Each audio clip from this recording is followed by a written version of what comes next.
Lancaster Woodturners Weekly Coffee Hour number 248. My name's John Kelsey. I'll be your moderator as usual today. Um, I'm recording the show for anybody who doesn't know. Anybody who's on here who is not on my mailing list, that is, if you do not receive an email from me sometime on Wednesday night or early Thursday morning with an invite, it's really just a reminder, and you would like to be on my list because sometimes those emails have actual content to them, please send me an email at at editorkelsey@gmail.com, and I will add you to the list I use to send out the announcements. If you've gotten the link to this show from somebody else, you're welcome here. That's no problem. But I would rather have you on my list so I know who's here a little bit better. If you would be okay with that. And if you find I send you too many emails, then let them all go to spam. I see 44 on screen. It'll probably click up to 50 in a few minutes. Lancaster Club News open shop is this Saturday, 9 to noon at our space in New Holland. I maybe be there myself. I don't get to too many club events anymore, but try to get. Evenings are no good for me, so I don't go to evening events. But I'm good with Saturday mornings if my wife doesn't have me doing something else. Let me see, what else? Any other club announcements? Ken Vasco, what's up there in Knee Valley? Did you guys find a place to put your lathes? Yeah, we found a place to put our lathes. It's in a barn. We're 21st, we're going to move them out. That's our last class is 21st of this month, so we're moving them out. And we are in an agreement negotiations, and it looks like we've got the final copy, and we're just distributing it for final approval. So that's a good thing. We have a home for another year. 2 years, actually. Where would that be? Is that the same place you've been or somewhere else? Yeah, it's called the Rivet at Discovery Space. It's a maker space in State College. So it's centrally located, and it gets a lot of activity from a lot of makers. So we get a lot of new people, first time turners. It's really been a healthy relationship. So that's the place you've been, and you're getting to stay there. In other words. Yes, we're gonna get a chance to stay there. Good, glad to hear that. How about Susquehanna? Susquehanna news? Edmonton, Calgary news? Southern Golden Horseshoe news? Del Val? Any of you guys? I guess we got it all covered. Let's go to the hands. I'm going to start with Dave Bell because we left him hanging last week. And I also want to just quickly check if that other fellow we left hanging, Mark Golka, is Mark on here? I don't see him. I don't see him. Okay. I see Chalikian wants to share. I have a share. Don has a share. But let's start with Dave Bell. Dave, you're going to give you the floor. All right. So talk to us. All right. Thanks for having me. It was actually, I should be thanking Mike Brazo from the Golden Horseshoe Guild. A few years ago, I went looking, and it was for something for Stephen Hogbin because I'm a member with Intersections Wood Gallery. And I didn't realize this was still going on, this event, the coffee thing. Uh-huh. So do you live up in Owen Sound someplace or where? No, I actually live in Elora. I'm probably halfway between Mike Brazo's place and Owen Sound. So okay, that's about that would be like 2 hours each way. No, it's actually less. That's under an hour and a half for me to get to Owen Sound. Okay, yeah. Well, actually, I was up there on Tuesday night because they had their 3rd anniversary for when they changed it over. And originally, I'm one of the founding members of Intersections as well. Back in the day with Stephen. Wow. Well, good. Glad to have you here. So tell us about this piece. What's going on here? Well, this is actually the second piece, one of the teapots that I made. And it was actually the leftover pieces from another teapot that I did. So this is all wenge and holly. And it's pretty much all segmented with a few exceptions, but Yeah, it was my thought was when I had the leftover pieces was I wanted to do another teapot with no body, no sides on it, and all of that. And it was basically having negative space. So it's a vestigial teapot or a teapot cross section. Yeah, yeah.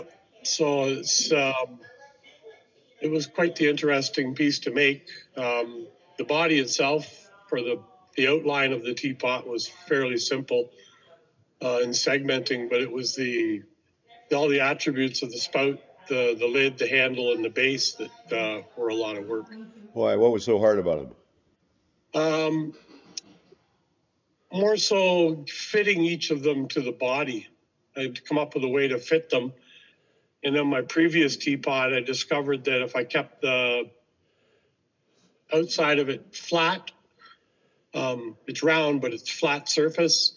I actually made up a sanding drum that I could sand each of the pieces to match the contour of the body itself.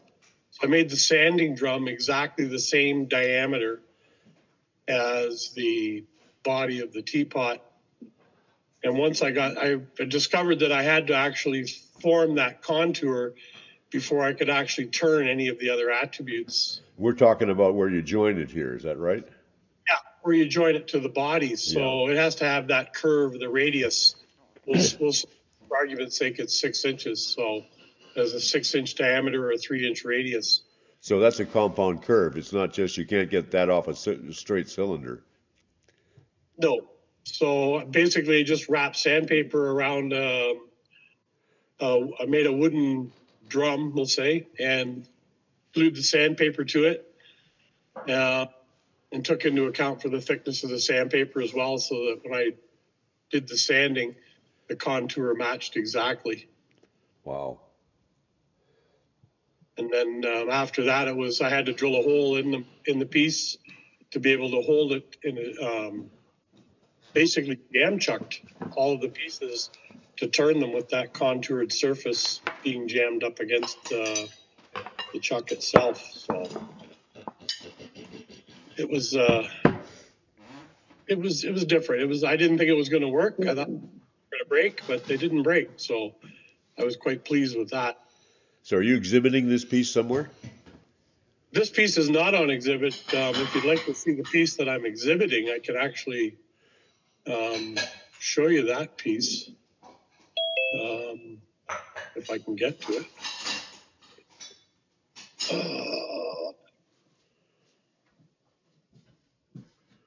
Go back to my pictures. You've got a lot of details there we might like to see. I see it. There it is. That's wow. The original. So this teapot was actually juried in at the local Insights art exhibition.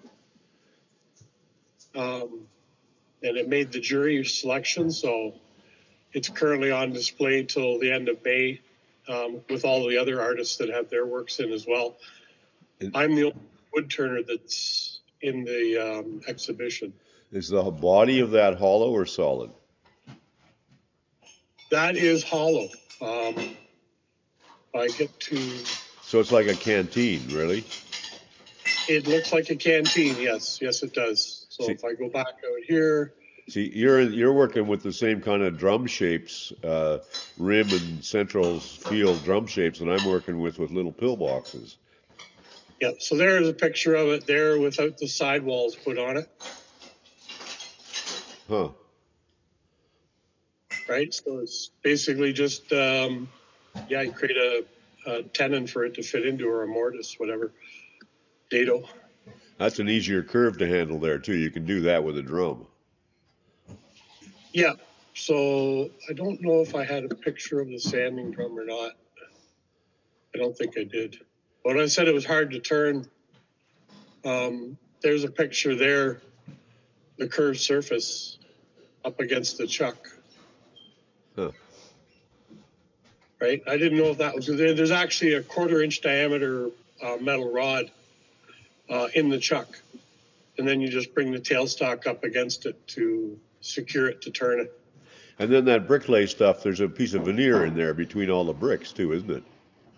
Yep. So the bricklay was interesting when I made that. It's further back here. So these pieces are like multi-day operations, right? Wow. So that's in the outside of the bricklay on the lathe. And I wasn't too worried about turning the outside. It was actually the inside that was kind of stressed me out a little bit because I had to do it on a vacuum chuck. And I wasn't so sure how,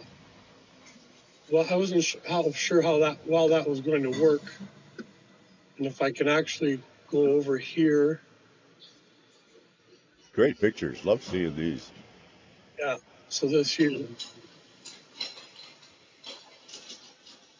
That's on the vacuum. I wonder why you wouldn't do it the other way around. Have a tenon on the other side and turn the inside there, and turn a recess in the edge, and then catch the recess in a chuck so you can turn the outside. Wouldn't that work? I had a glue block on it when I originally set it up because everything had to be done. Even the glue block had to be put on precisely because if I go back to the picture of the... Oh yeah, if the glue block is wrong, then you're going to get the bricklay is all going to go out of whack. It goes out of whack, right? So if you look on this picture here, if you look at the center of the sidewall and the segment joints on the outer body, everything had to line up. Yeah.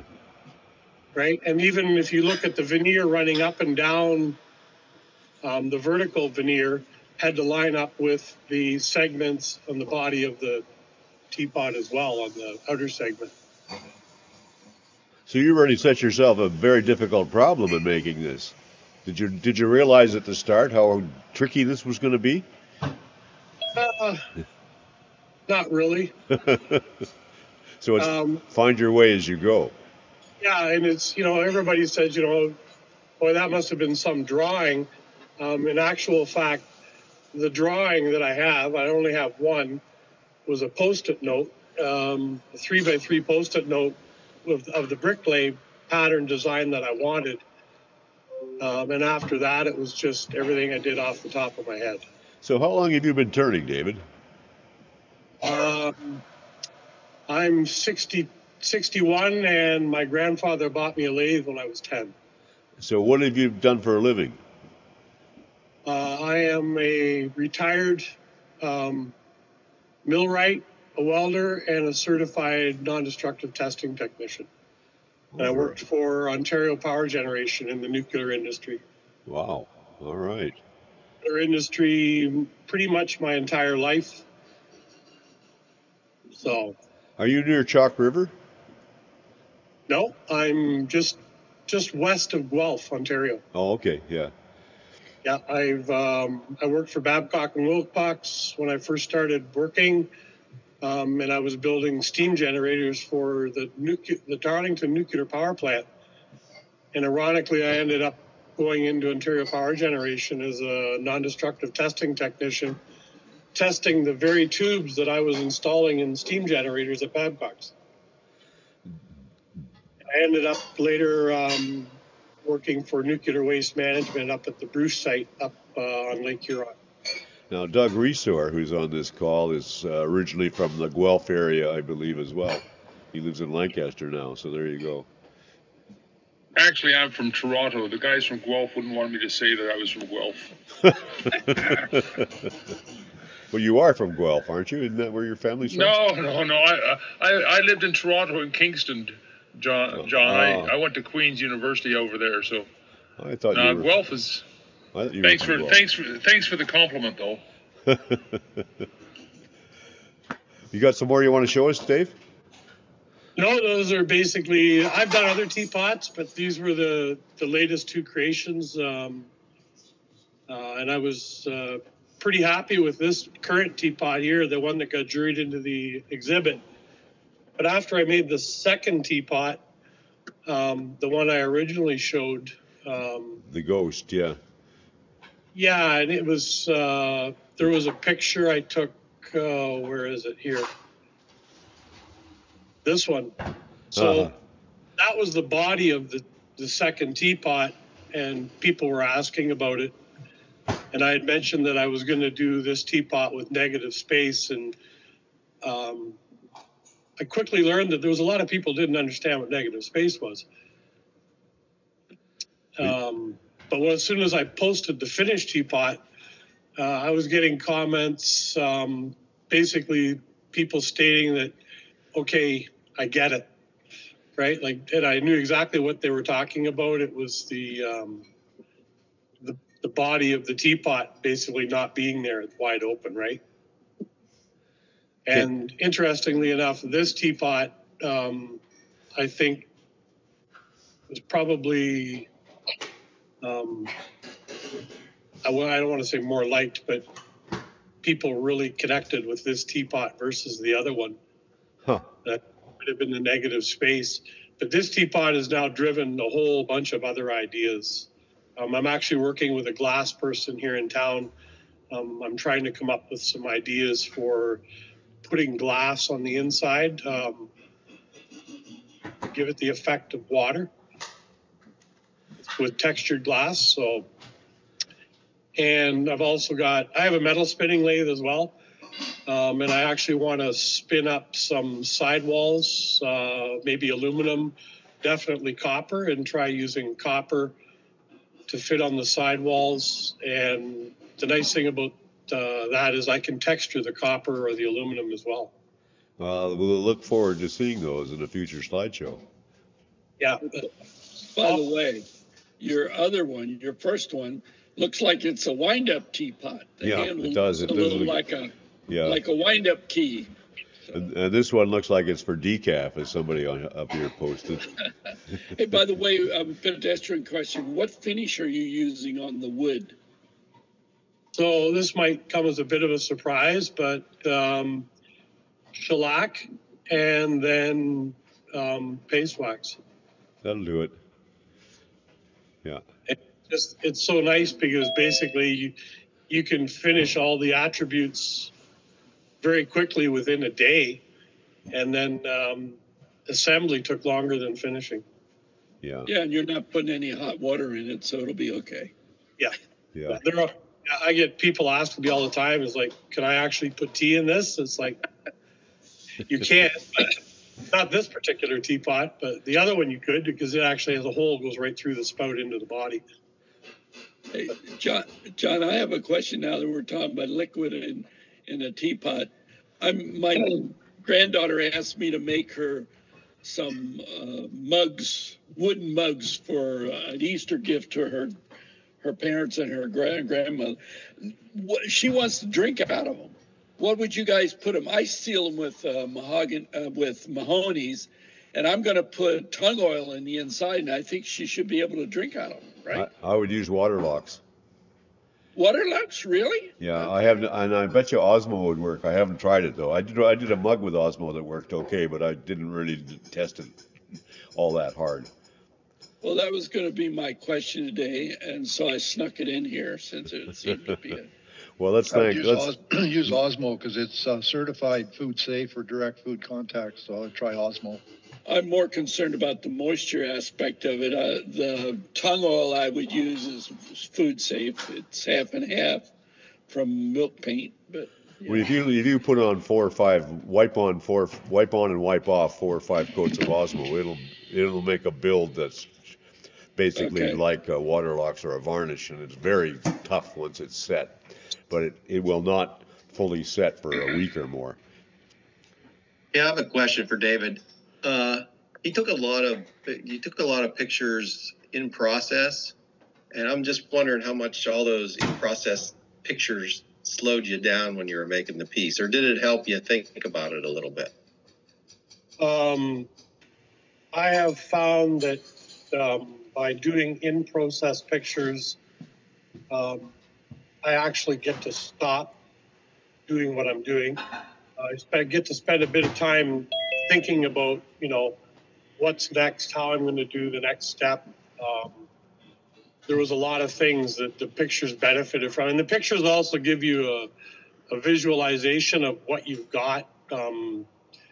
If there's a mistake, guaranteed a picture is going to show you the mistake.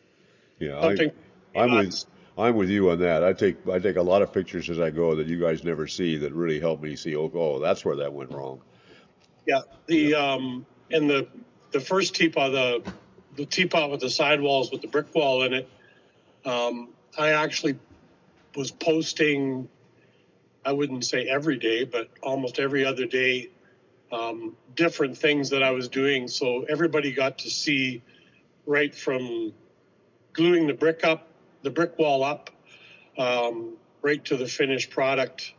I was actually at the very end, it was kind of difficult not to take pictures showing the finished piece, but because I kind of wanted to keep that as a bit of a surprise, but eventually you have to show them something. They're gonna figure it out, right? So Sure. It was nice, yeah. So it's all on my Facebook and my Instagram pages. Basically, you can see me go from start right to finish. Well, we'll look at that. Would you, so we can see you? Would you just take your hat off for a second? Oh, yeah. Sorry. Okay, now that's a better look. All right, thank you. Just another guy with a beard. And I also, yeah. I'm also the president of the Waterloo-Wellington Woodturners Guild as well. All right. Well, I'm really glad to have you here. And send me an email and I'll get you on our list. Yeah, I thought I did. I went back looking and You might have, and I might have missed it, but I'll watch for it now.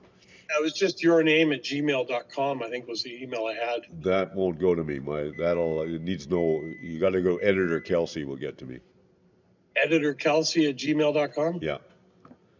All right. I'll try my name, that. you got to drop the Y. So it'll go to some guy in England. By the way, David, compliments on your photography of your work. Nice artistic arrangements and nice lighting. Yeah. I really like it. It looked very professional. Yeah, thank you. I changed the lighting over in my shop. I went to full LED, and people walk in my shop and they're like, "Holy cow, where's the sunglasses?" Yeah. I like an operating room kind of light too. That's, keep the cataracts at bay.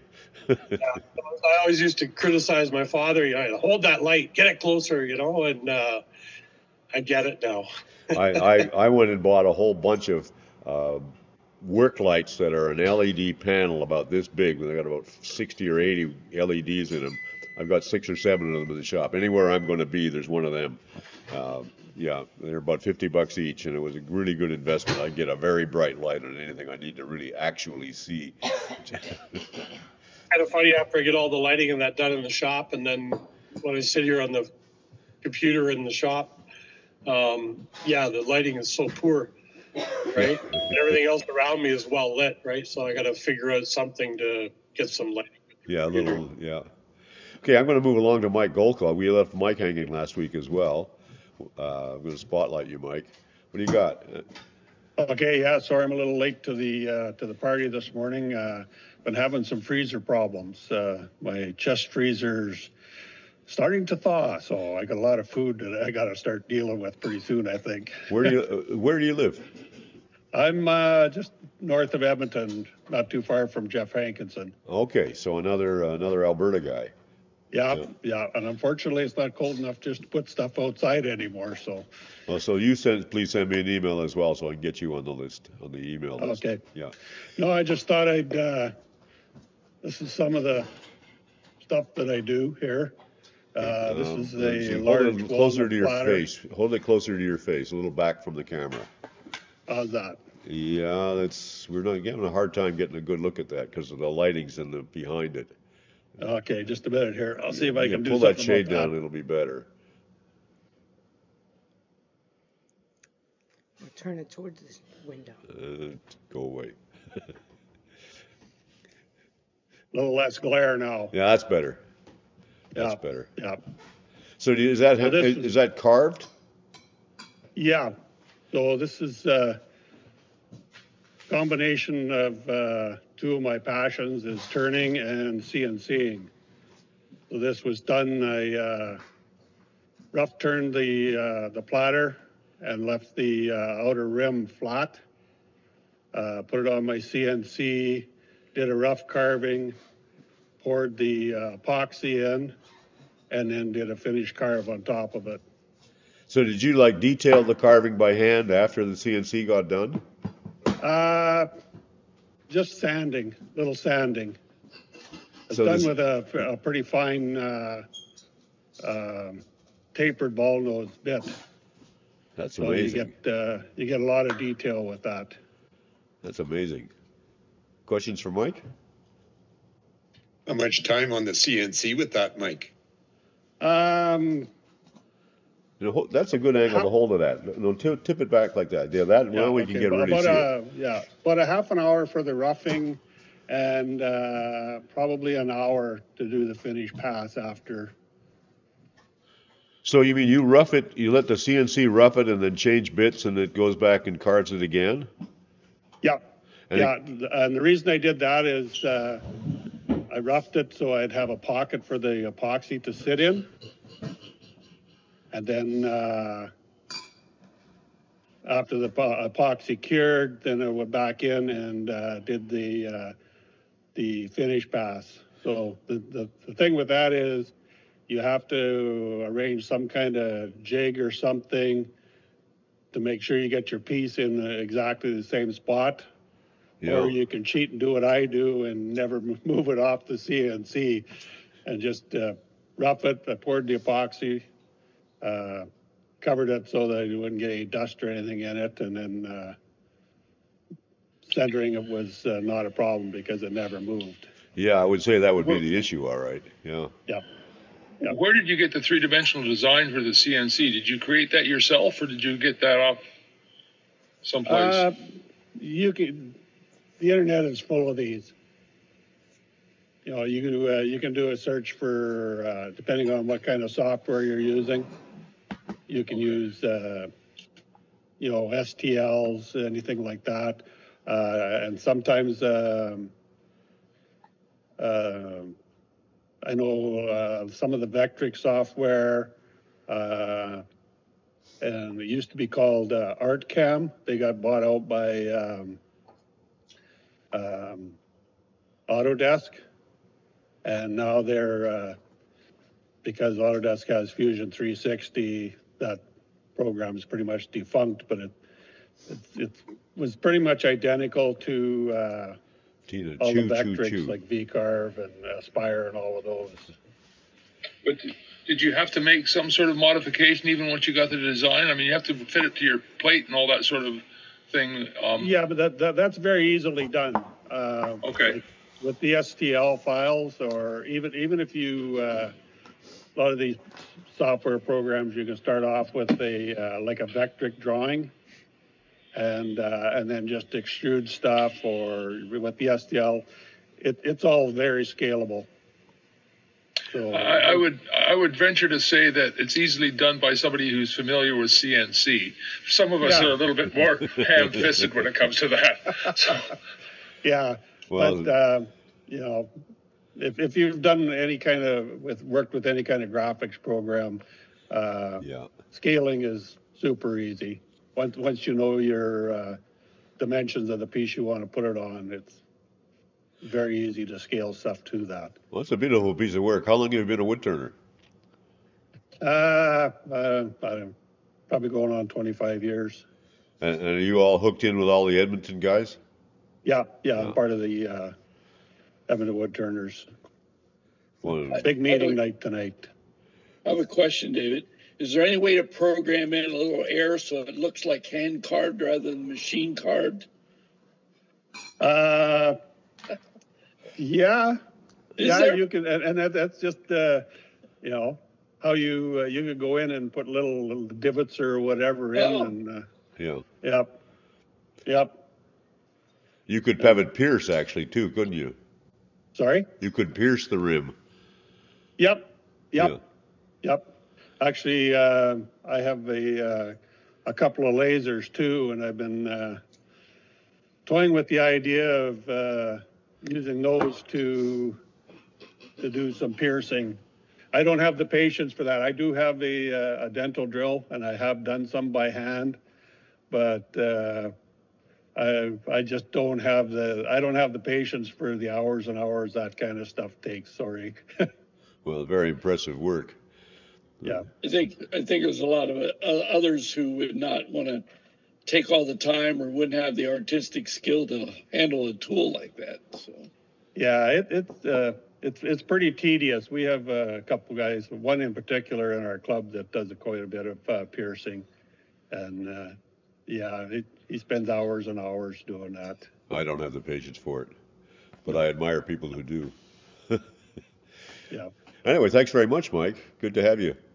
Yeah, and I do a lot of segmenting stuff too, but because I was scrambling to get thankfully Jeff sent me a reminder, and I totally forgot about the meeting this morning with the freezer. So that's why you want to be on my email list. I send you the reminder. Yeah. Okay. Then I'm going to. Chalikian had a comment or something he wanted to do. Chalikian, where are you? Okay. I just had a comment.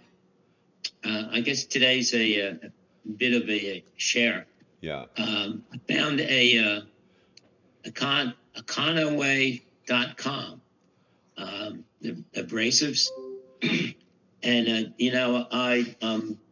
my sharpening system is Sorby, and I really like it. And some of the people say, well, the belts are so expensive.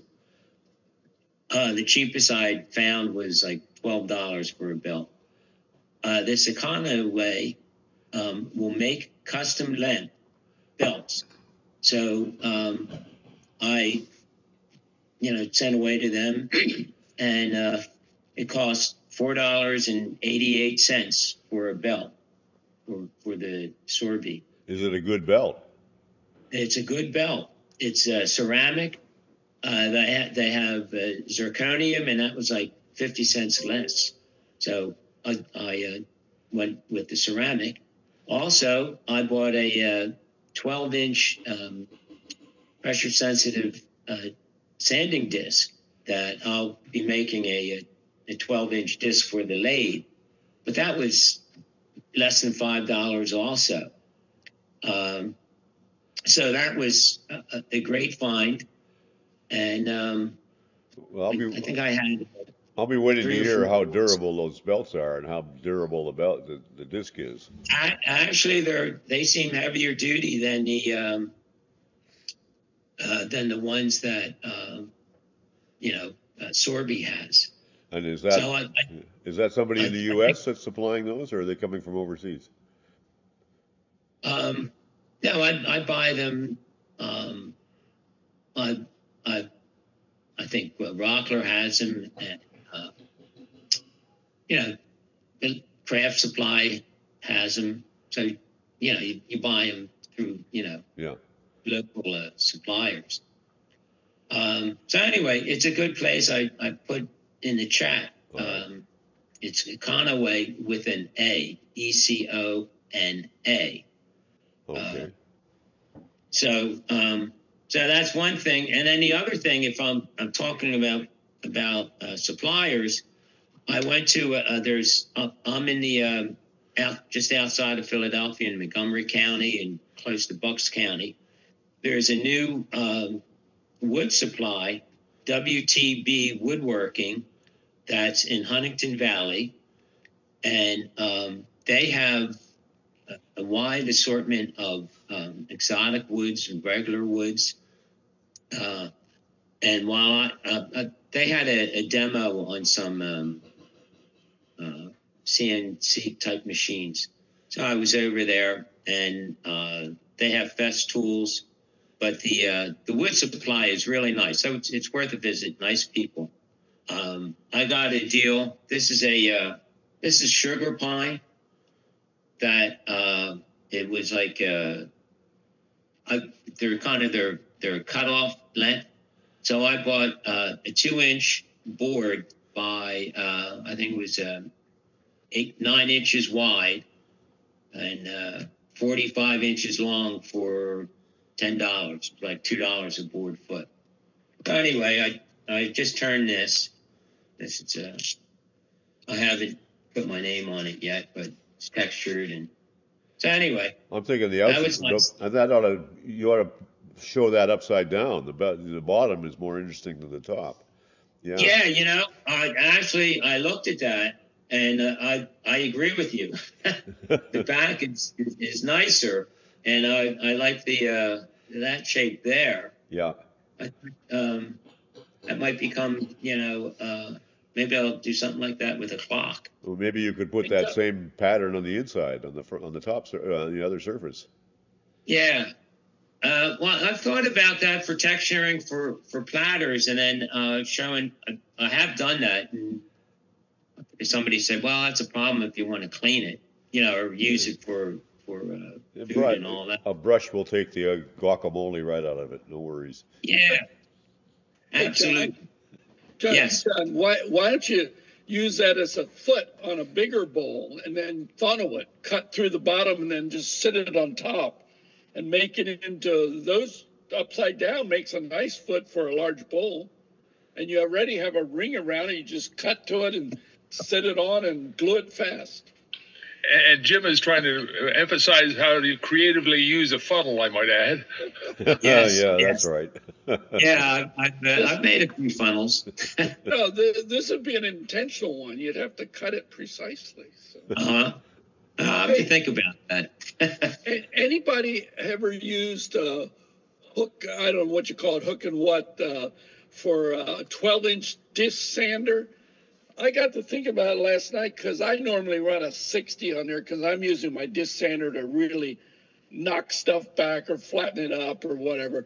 But I'd like to put a 60 or 120 on it, but I don't want to have to, mine's the glue, I don't want to rip it off and try to. Does anybody know if there's made a hook and loop or whatever you call it for a 12-inch sander? I don't know. Okay. Yeah, I don't know either. I would check a Conaway. Okay. And also, the discs are so cheap. I mean, less than $5 for a disc was. I was blown away by that. You can check. You can check 1-inch MDF and make a bunch of different discs with different grits on there. Yeah, check Klingspor for discs as well. But then you can get little face plates and get some good plywood and just make yourself a set of discs, and you got it. Yeah. Jim, my inclination on that would be very careful with that diameter because discs, even on a 5-inch ones that are start to rip off very easily off the because of the circular motion on it. So I'm not sure if the hook and eye Velcro sticking disc on a 12-inch sander would last more than about 3 rotations. I think he's right, actually. You probably have a good point. Yeah. My problem is I have a really nice solid steel 12-inch disc sander. I don't like to have to be swapping it out on my lathe. Besides, I don't have a steel plate on the lathe for a 12-inch. Okay, well, then you got to find a grit that works for you and stick with it. Yeah. Yeah, hey, Jim, I think you might be disappointed with the hook and loop, or if you want to get things flat, I believe it would be too soft of an undercoating. I have a 12-inch, and I want rock solid. I don't want a sponge.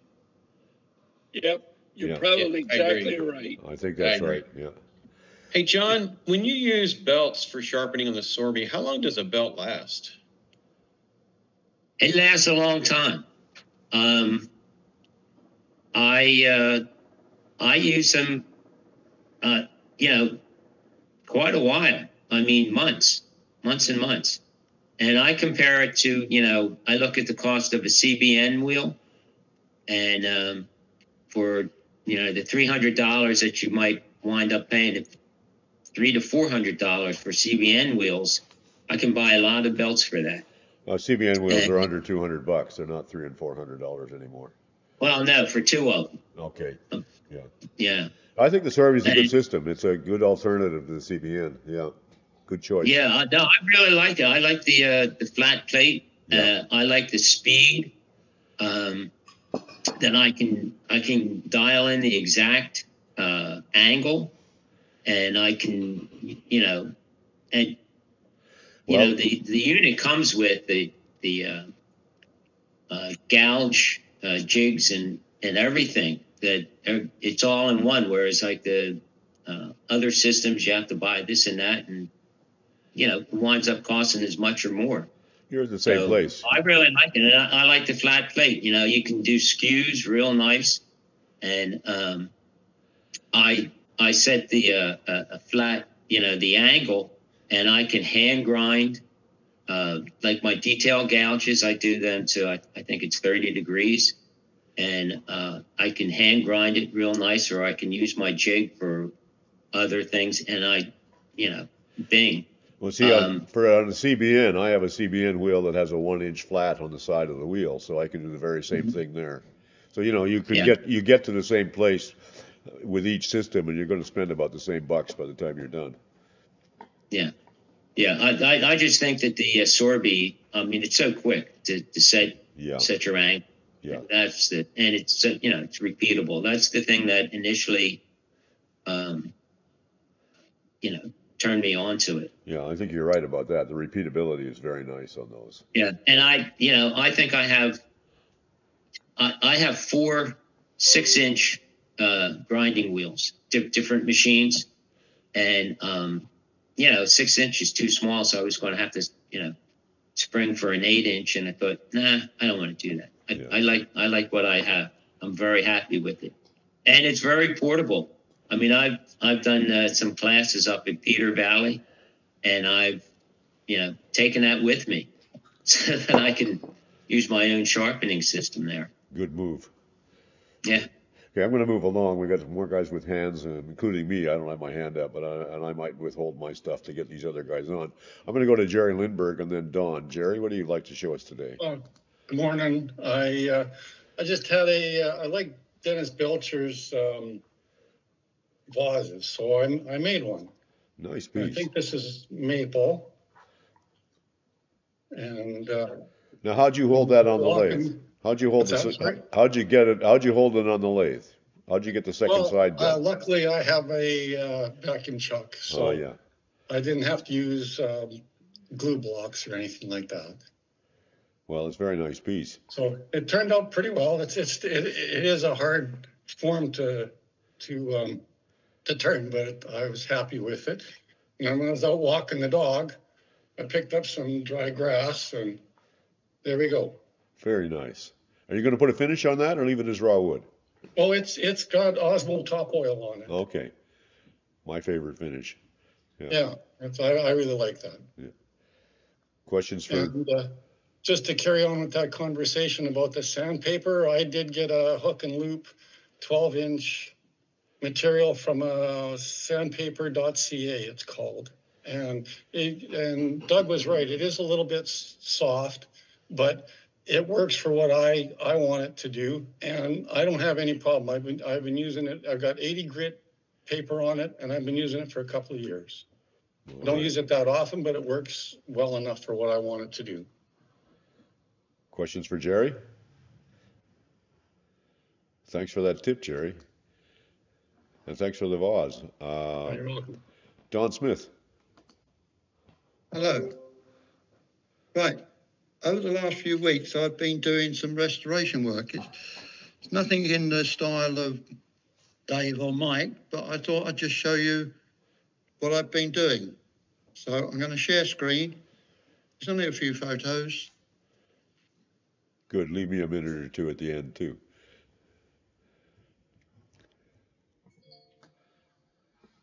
Oh, wait a minute. I've got to move something. You got a trophy base there. That's the trophy base. Now, this trophy base came in literally like this. And this was presented to HMS Hermes at the end of the Falklands War in 1982. And they wanted to reinstate the model, but keep the base for Hermes. They wanted to use it for another ship. So I made it, and I made it like that, which is different, as you can see. It's a 1.5 inch, 2-inch block on top, a 4-inch square on a small base. Well, the Navy came and collected it because that's exactly what they wanted, and when they got it, they didn't like it. So I had to remake it. And I've remade it by putting a 2-inch piece in the bottom and then putting another plate around the bottom. So that it's now got a 4-tier piece, and I'll show it to you just before I come off, because I got it sitting on the table here. So that was one, and that is a solid silver, and it's approximately 9 inches, 10 inches high. And they're collecting that tomorrow. Now this one is a wood carving, but when it came to me, I should have taken a photograph. The figure was not on the solid block. Somebody had knocked it off and they'd put it back on the block and put nails through his feet, hence splitting them again, that the piece literally fell off. So I had to fit in some screws into the legs and drill down into the solid base here, down here, to make it fit. And then I epoxied all of that in. I don't know what happened there. So why did that go? That's okay. It's a good view. We can see it. Yeah, I didn't want to zoom it. I can't help you. Escape, yeah. So that's another picture of it taken a bit lower down, showing the size. Now that model was 15 inches from wingtip to its foot. What is that representing? It's, what's the god? Mercury, Icarus? One of the gods. That one was Pegasus. This one, it's the winged god. I can't think of its name. It looks like he's got a helmet on. Yes, he has got Icarus. Icarus? Yeah, the guy got too close to the sun and melted the wings. Yeah. Yeah, Icarus. Yeah, so that was another one I had to make. But the next one, go back. I had to design this block. This had a bit of turning in it, which is this piece here. And I had to make this piece with a spigot on, with a square on the end of the spigot, looking a bit like a socket set. To take the next piece, which is this. What is that? That is an actual gyro from a World War II torpedo. And they wanted it mounted so that it didn't fall over. So I've made the piece that you saw, which was turned, to fit this round piece here. And on the other side, that's there, the spigot goes up inside of this hexagon head bolt here, which stops it from turning over. Who wanted that and why did they want it? They want it for going on display at the museum, the War Museum in Portsmouth. And the captain saw it laying just on the bottom of a shelf, getting dusty. And he said, that would be nice if we could get that displayed for the exhibition. So he came along with me and asked if I could make a plinth for it. And very that was nice. what I made. Very clever. So they put one of those in each torpedo, so they had to make a lot of them. Each one of those was in each torpedo. The gyro, this piece at the top is actually the gyro. And here you have a dial which has got red and green on with a centre line. And of course, depending how that went, how the line went. And it still actually works as a gyro. Wow. But it's, what's that, 60 years old? Coming up to 80 years old, isn't it? Yeah, it's old. Yeah. So the last bit, this was another one I had to make. It's gone back again. The cup came in with just a single base. That top ring there was all it had on it. So I took that ring off and made a brand new plinth for the cup.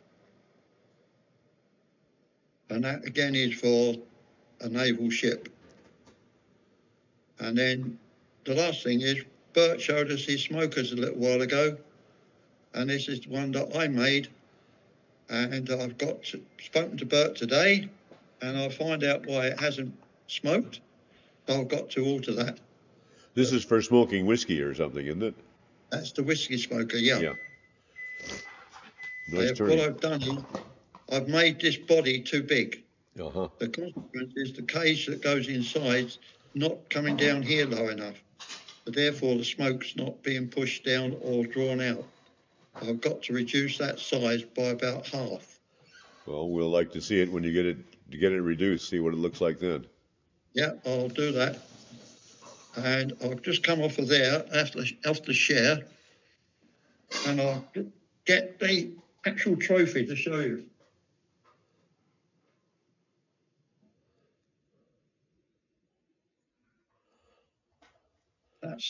Oh, okay, that's a much better look at it. I now see what you... Hold it up more so we can see the base. Lift it higher. Okay, now we got it. Yeah, now I see what you did. It was hard to see in the slide, but we see it here. Yeah. Very nice work, Don. What's the finish on that? And now, somebody asked me that earlier. If I know that a trophy is going to go on board a ship, I will use a polythene yacht varnish and brush it on. Because what I found was that if you just do a normal polish like I do with buffing up and beeswax or canubi wax, some of the salt air sometimes gets onto it and makes it a little speckly. Yeah. So because of that, if I know this and this is going on board a ship, I will give it a coat of yacht varnish, which does protect it more from the salt air.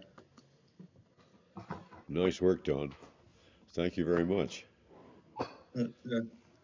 Just another string to my bow, which I've got. So, but I've been doing that now for about 15 years, maybe. Quite a lot of stuff. Well, you've shown us quite a lot of it over the years too. It's really interesting to see the kind of things they bring to you. Yes, yes. Perhaps one day I'll do a small film show when there's not many people want to show, and I'll show one or two more pieces which have got some more historic value to them. I'd like to see something about pillow blocks. About? Pillow blocks from sailing ships. That was like the beginning of mechanical production, was serial production, was making identical pillow blocks for the Navy in Portsmouth. Yeah. I'm going to grab the last few minutes myself. I have a little short slideshow here. Bowman, if you'll spotlight me. Yeah, let me get rid of. Okay, let me spotlight you and see if that chases John off. There you are, spotlighted. Okay, now I'm going to play this. All right, and I'm going to get the pictures. I'm trying to, wait a minute, how do I do this? I get back. Okay, I am seeing, I've got to do some zoom stuff here, and I don't have a cursor anymore. So we're just going to have to live with it. Hidden magnet boxes, strategies for radio magnets. I realized in experimenting with this that there's more to it than met the eye originally, and this is the start of what will be a longer slideshow at some point. But so here's the base case, box with visible magnets. The magnets are offset, so the lid pulls down tight. This is what I've been making for a long time, and I don't mind the magnets showing, but I got challenged. Okay, well, can you conceal those magnets? And I took it as a challenge to figure out. So this is the box, what the box looks like. And here's the same thing in a pill box, little flat box. No box, just a bottom flange, but the same kind of offset. The magnets are centered in the lid, and offset by a magnet radius in the base piece so that it pulls down tight. You got a little room to trim up the edge when you're done. And in this case, the top and bottom are both finished drum style, although they don't need to be because there's no rings or sleeves. And this strategy allows an elegant detailed box. Nothing's very thick, but the rings are decorative. You have to work with that. And this one has 12 decorative dots, with 4 of them being magnet pairs and 8 of them being purely decorative. So the next thing I did is use the slip ring to conceal the magnets. For small flat pillboxes, the slip ring goes on the outside, and the magnets are on the inside. The one on the lower left, the magnets on the inside of the box go right through, so you see them inside the cargo space. The one on the right, the magnets are stopped inside there's a curve there, so there's enough wood to bury the magnet in the wood, and it does not show up on the inside. This strategy, the glue lines are concealed in the pillow on the lid, and there's a visible glue line on the bottom of the box. You can see it on the mahogany box on the lower right. You can see the glue line there, and how you could also see how thin that wall finally gets turned when it's detailed, which is sort of shown in the sketch. So the trick here I'm looking for is I don't want you to find that glue line. If I'm going to conceal the magnets, I'm also wanting to conceal the glue line. So this is a good strategy, and I made a lot of boxes like this, and most people are never going to see the glue line anyway, but you would, guys. You're going to find it.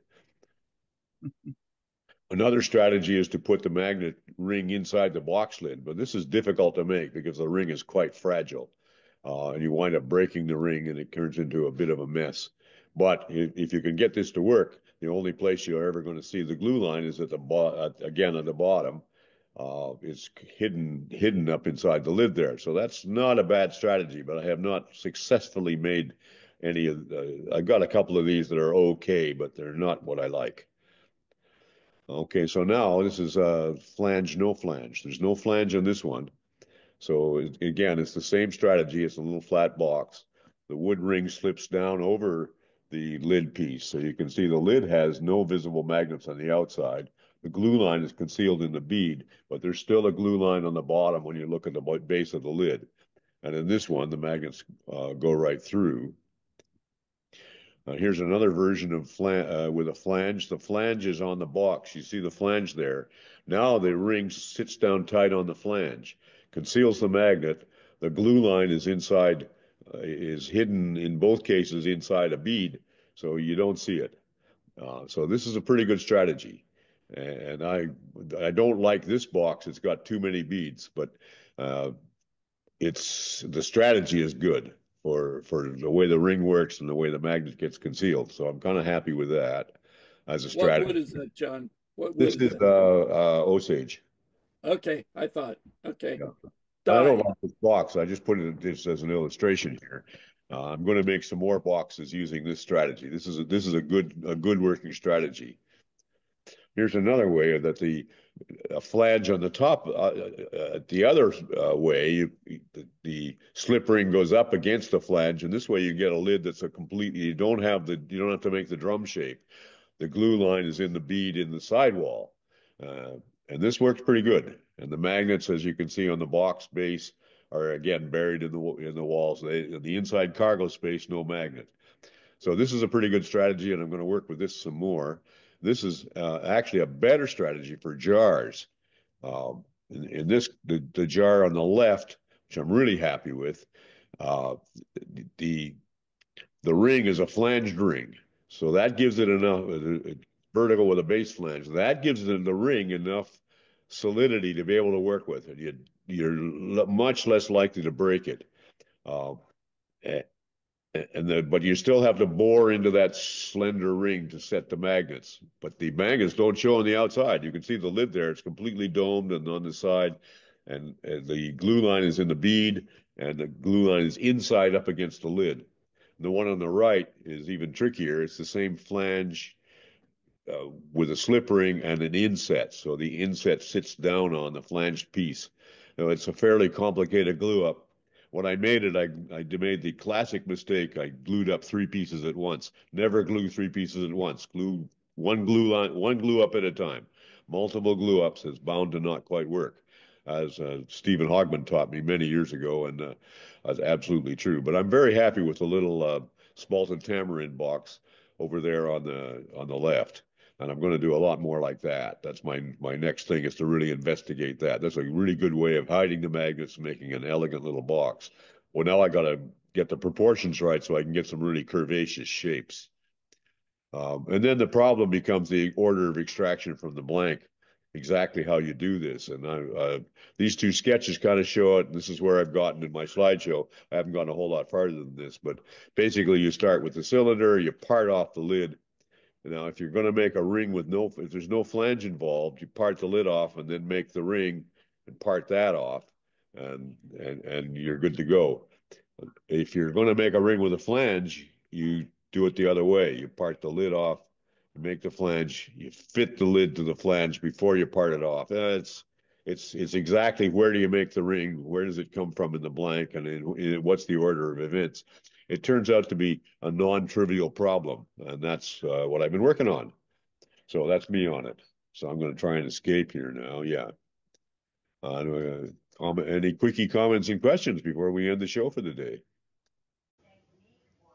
John? Yeah.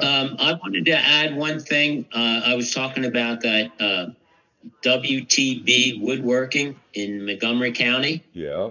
I forgot to add that they have a kiln and a sawmill that you can bring stuff there. Sawmill is portable, and they will, I don't know how far they'll go, but they'll bring it to you also. So it's a real nice feature. I put their address in the chat. Appreciate that. We're at 11 o'clock. I appreciate the comment. I'm still looking for any remarks on my little slideshow. Anybody got anything to ask or say or bang on me about that? I'm really looking forward to seeing how the sequence for making sure that all, as you said, not the trivial task. So that, to me, that has been one of the questions about your boxes, John, is how to make it look as though you haven't got any, well, getting the wood grain just right and matching it up as you said, not trivial. I'm assuming also there's going to be something to do with how you actually select the blank and the piece for the blanks in the first place. So it's also a question of whether you're using long grain or cross grain wood. Yes. Two entirely different situations in terms of fragility of the ring. And then another non-trivial question is, once you've got the ring, if you're setting magnets in the ring, how are you going to hold that in the chuck while you bore the holes? Well, 4 is okay. You got spaces between the chuck jaws. 3 can't do that. You have to find some other way of mounting. There's an awful lot of little surface. It has to fit right so it clacks down. Well, that means the surfaces have to get finished at some time. Then how much material you're going to remove? You can ruin the fit by trimming off too much to get a clean surface. So at what point do you clean that surface and know, it's been bending my head pretty hard, but I've been having a lot of fun with it. It keeps me active in the shop. John, I was wondering what you're going to do when you finally achieve your ultimate goal. I think then it's time to publish John Kelsey's book on boxes. It'll be a slideshow that you guys can watch. That's what it'll be. And I'll make a video and post the video, and then I'll retire or something. That's after 11 o'clock. We've run overtime. We don't usually do that. Thank you all for coming in today. We'll see you all next week. Yes, yeah. Thank you, John. See you next week, folks. Thank you, Jim. Great day. Very interesting. Wood shop. Thank God for wood.